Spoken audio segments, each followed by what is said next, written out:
बिस्मिल्लाहिर्रहमानिर्रहीम। अस्सलाम वालेकुम। आप देख रहे हैं मास्टर असील फेसबुक पेज और यूट्यूब चैनल। असील मुर्गों की मुख्तलिफ बीमारियों के लिए हम मुख्तलिफ इंजेक्शंस इस्तेमाल करते हैं। उन इंजेक्शंस के कुछ साइड इफ़ेक्ट्स भी हैं और उनकी एक फ़िक्स डोज़ होती है। कौन सा इंजेक्शन किस बीमारी के लिए इस्तेमाल होता है, उसकी कितनी डोज़ रखनी है और उसके साइड इफ़ेक्ट्स क्या हो सकते हैं अगर हम अपने एहतियाती तदाबीर इस्तेमाल नहीं करते। तो इस बारे में आज की वीडियो होगी। इसका पहला पार्ट मैं ऑलरेडी अपलोड कर चुका हूं, जिसमें मैंने 6 इंजेक्शन का रिव्यू पेश किया और आप लोगों ने उसका अच्छा फीडबैक दिया। उस वीडियो को अगर आपने नहीं देखा तो उसका लिंक मैं एंड पे शेयर कर दूंगा। तो आज की वीडियो में जो मैं आपके साथ इंजेक्शन लेके आया हूँ वो 5 पोल्ट्री में इस्तेमाल होने वाले ऐसे इंजेक्शन हैं जो एंटीबायोटिक हैं। मुख्तलिफ बीमारियों के ख़िलाफ़ हम बतौर इलाज इनका इस्तेमाल करते हैं।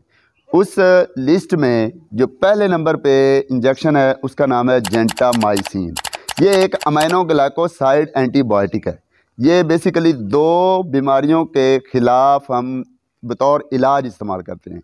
एक बीमारी का नाम है ई कोलाई और दूसरे का नाम है साल्मोनेला। ई कोलाई और साल्मोनेला की अगर आपको डायरेक्ट समझ नहीं आती, आपको पता नहीं चलता, तशख़ीस नहीं कर सकते, तो मैं आपको सिम्टम्स बता देता हूँ कि अगर आपकी मुर्गियों में बुखार के साथ खून वाली या अजीबोगरीब बीट आना शुरू हो जाए तो ये इस तरफ इशारा है कि उन्हें ई कोलाई या साल्मोनेला हो चुका है। तो आपने ऐसी सूरत हाल में जब बुखार भी हो और आपके परिंदों को खून वाली बीट आ रही हो, उन्हें सर्दी लग रही हो या इस तरह की सिम्टम्स हाजमा की ख़राबी के मसाइल आ रहे हों, तो इस सूरत में आप जेंटामाइसिन का इंजेक्शन इस्तेमाल कर सकते हैं।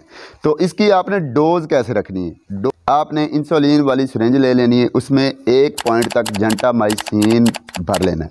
उसके साथ आपने डेक्सामेथासोन का इंजेक्शन है वो आपने 4 पॉइंट तक भर लेना है। तो ये टोटल 5 पॉइंट बन जाएंगे। अब मज़ीद आपने इसमें 5 पॉइंट आपने NS वाटर के डाल लेने। NS वाटर आपको किसी भी मेडिकल स्टोर से टीके वाला पानी आपको बआसानी मिल जाएगा, बहुत सस्ते में मिल जाएगा। तो ये आपने तीनों चीज़ों का कॉम्बिनेशन बना के टोटल 1 ml कर लेना है। अब अगर आपका परिंदा 6 महीने से उम्र में बड़ा है और उसका वज़न भी 1 किलोग्राम से ज़्यादा है तो अब आप उसको ये पूरी की पूरी ये जो सिरिंज है वो आप इंजेक्ट कर सकते हैं। और अगर आपके परिंदे का वज़न 2 किलोग्राम है और उसका उम्र जो उसकी है वो 1 साल से ज़्यादा है तो इस सूरत हाल में आपने यही डोज़ डबल कर देनी है। और अगर आपके परिंदे की उम्र 2 साल से ज़्यादा है और उसका वज़न 3 kg या 2.5 kg है तो आप इसी को 3 गुना कर लेंगे, इससे ज़्यादा आपने नहीं करनी। और अगर आपका परिंदे की 6 माह से उम्र कम है, वज़न भी 1 किलोग्राम से कम है तो आपने सिर्फ 7 पॉइंट तक इंजेक्ट करना है, बाकी 3 पॉइंट आपने नहीं इंजेक्ट करने।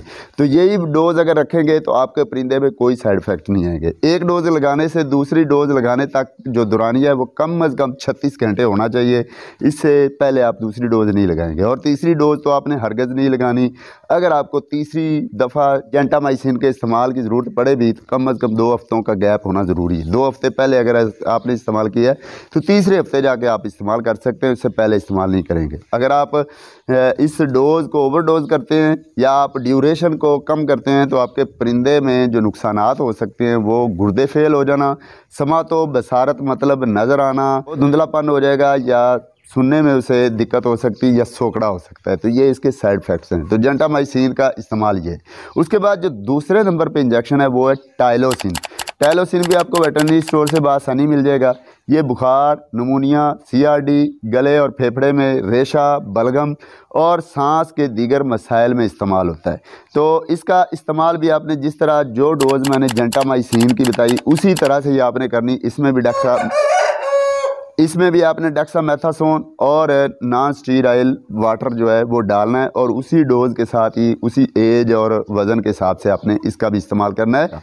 तीसरे नंबर पे जो इंजेक्शन है वो है जेंटाकोम्बिसोन। ये जेंटाकोम्बिसोन जो है ये ऊपर जो मैंने 2 इंजेक्शन बताया जेंटामाइसिन और टाइलोसिन, इनका कॉम्बिनेशन है।